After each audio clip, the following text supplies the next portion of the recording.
Ever stare at your Tableau dashboard and feel something is off only to realize your data's riddled with null values messing up your analysis? Let's dive in and learn how to filter those out, ensuring your insights are built on solid ground. First, open your Tableau workbook and connect to your data source.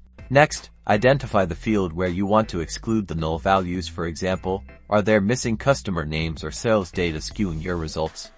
Then bring that field onto the rows or column shelf. See how Tableau shows all your data, including those blank spots. Now, let's apply a filter. Click on the drop-down arrow next to the field from the menu.